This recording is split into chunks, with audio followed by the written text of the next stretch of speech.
Hey guys, what's up? I'm back here again, and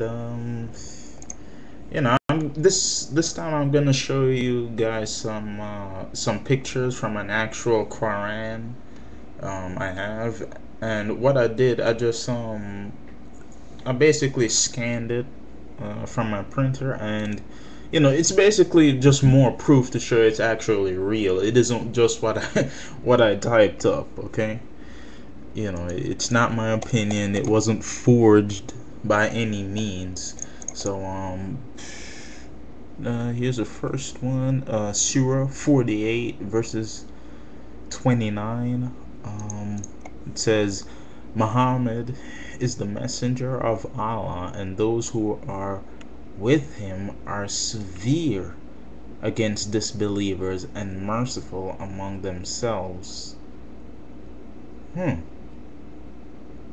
Wow, I mean, and I guess later on down here it says something about prayer and the Torah and all of that. But I mean, severe against disbelievers. Wow, you know, and yet, and yet they claim, oh, peace, peace, peace, this and that. If you're severe against someone that doesn't believe the way you do, most likely you're destroying any sort of peace you're gonna have with them. So, I mean, seriously, you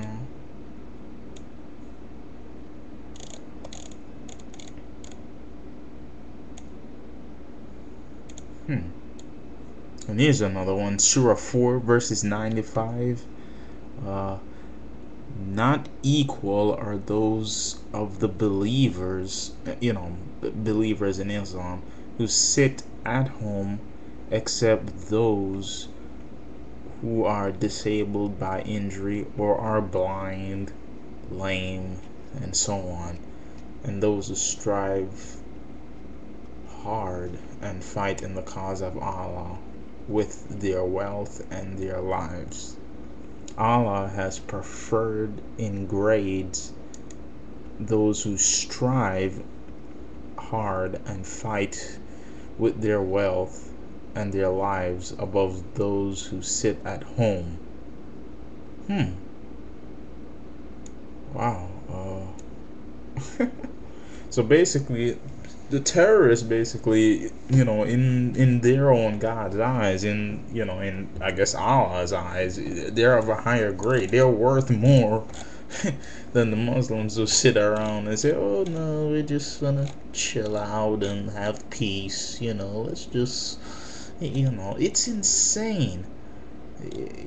I mean, I can't even begin to explain to you how insane that is logically. I mean, if you follow the Quran to its logical end, I mean, peace is an insane concept, especially in a world filled with unbelievers in every corner. I mean, seriously. you know. Here's another one. Surah 47 verse 4. So when you meet in fight, jihad in Allah's cause, those who disbelieve smite at their necks till when you have killed and wounded many of them, then bind a bod firmly on them, and therefore take them as captives. Wow. Thereafter is the time either for generosity, therefore free them without ransom, or ransom according to what benefits Islam. Wow. And here's the end of the verse. Thus you are ordered by Allah to continue carrying out jihad against the disbelievers till they embrace Islam. Wow. I mean, this thing, it's so insane. I mean, if someone doesn't believe the way I do, why am I gonna waste my time basically fighting them, trying to kill them, basically, according to the verses, trying to kill them, until they embrace Islam? I mean, what a waste of time. And it's so evil. It's just plain evil. How are you gonna I mean, it's insane. You know? Wow.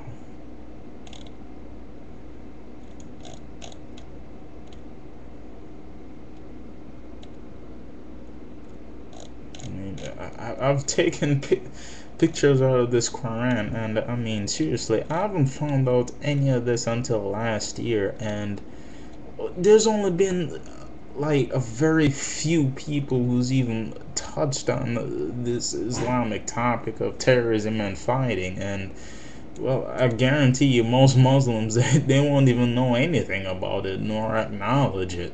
You know, they'll be completely ignorant of it. I mean, it's pretty bad, but hey, you know.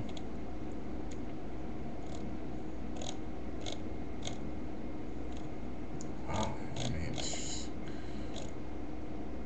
I mean, I mean, the Quran, it's almost like it's like a fairy tale to say the least. To be honest, you know, I mean, there's no way.